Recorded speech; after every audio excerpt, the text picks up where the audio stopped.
Number पर ध्यान दीजिए।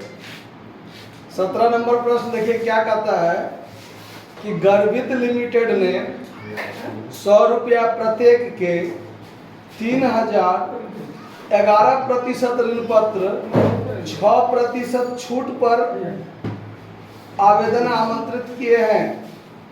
पूर्ण राशि आवेदन पर दी थी।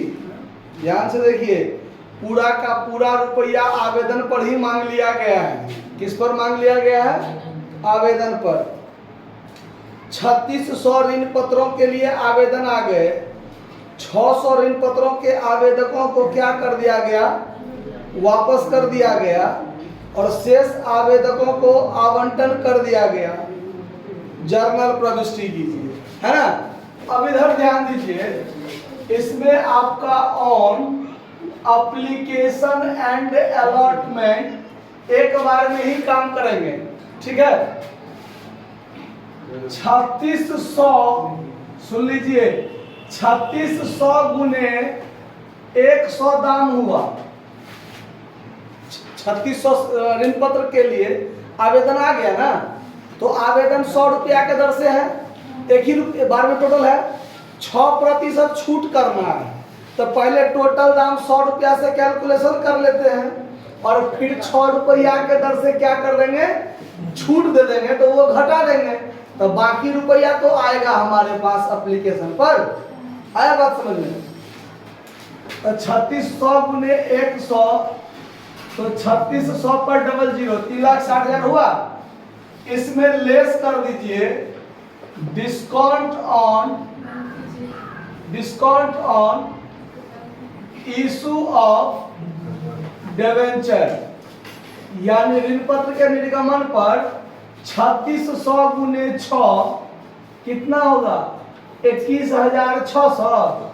इतना रुपया कम आया, तो कितना आया? 400, और यहाँ 9 में से 1 गया 8, और यहाँ कर दीजिए 35 में से 2 गया 33, हुआ ना। यानी एप्लीकेशन पर वास्तव में जो रुपया आया होगा वो इतना रुपया आया होगा। कितना रुपया आया होगा? ये 100 रुपया टोटल दाम है। 100 रुपया टोटल दाम है। हम 6% छूट पर निर्गमन कर रहे हैं। क्या रुपया छूट पर निर्गमन कर रहे हैं? 6 रुपया छूट पर निर्गमन कर रहे हैं। तो स्वाभाविक बात है कि 94 रुपया के दर से न हमको दिया होगा। तो 3600 गुने 94 कीजिएगा तो ये इतना आएगा। समझ में आया बात? 3600 गुने 94 करके देखिए, इतना आता है कि नहीं आता है? आए?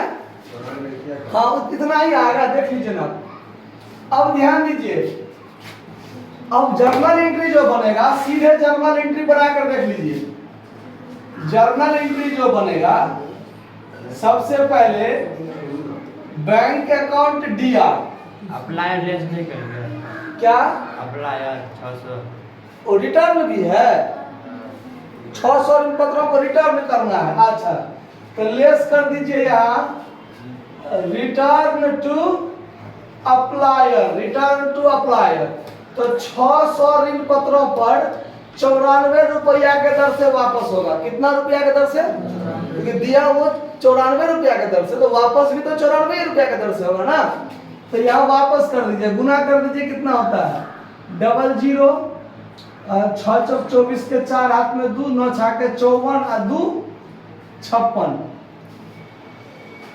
इतना रुपया वापस हो गया, तो रहा कितना? तो 3 0, उसके बाद यहाँ 2, और उसके बाद 8 में से ये, और ये बच गया कितना? कितना? 2,82,000, ठीक है। अब ध्यान दीजिए, बैंक अकाउंट डीआर टू क्या परसेंट डिवेंचर है? 11% वाला ना। 11% debenture application and allotment account.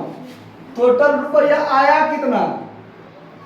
3,38,000, 3,38,400। अब इसमें क्या क्या होगा ध्यान दीजिए।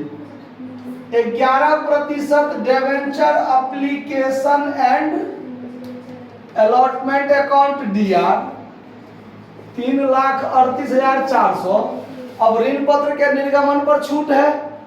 ऋण पत्र के निर्गमन पर क्या है, यानी यहां लिखेंगे discount on issue of debenture account दिया। इसमें कितना अमाउंट होगा आप मुझबानी समझिए। 3,000 डिवेंचर हम स्वीकृत अलॉटमेंट, स्वीकृत जो डिवेंचर है, जो अलॉटमेंट होगा वो कितना डिवेंचर, 3,000 डिवेंचर। तो 3,000 डिवेंचर पर 6 रुपया के दर से 18,000 में डिस्काउंट होगा। तो यहाँ पर discount on issue of debenture यहाँ कितना कर दीजिए, 18,000। समझ में आया बात। अब देखिए to 11% debenture account, to 11% debenture account. तो डिवेंचर कितना का होगा ध्यान दीजिए, 3,000 डिवेंचर गुने 100 रुपया वाला है। क्या वाला है, 100 रुपया वाला है। तो यहाँ पर कितना रुपया का डिवेंचर हो जाएगा, 3 लाख का डिवेंचर होगा।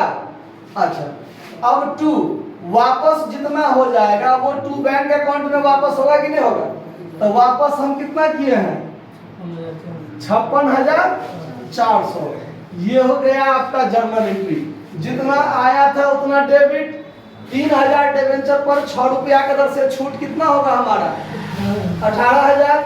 हमारा डिवेंचर कितना का स्वीकृत होगा, 3 लाख का। 3,000 डिवेंचर गुने 100 रुपया, तो 3 लाख का डिवेंचर। और बाकी जो वापस किए वो कितना, 56,400। अब इस टोटल को और इस टोटल को जोड़ के देखिए दोनों क्या हो जाएगा, बराबर होगा। आया बात समझ में, कहीं दिक्कत है इसको नोट कर लीजिए। सवाल आपका ये बनकर तैयार हो गया। धन्यवाद।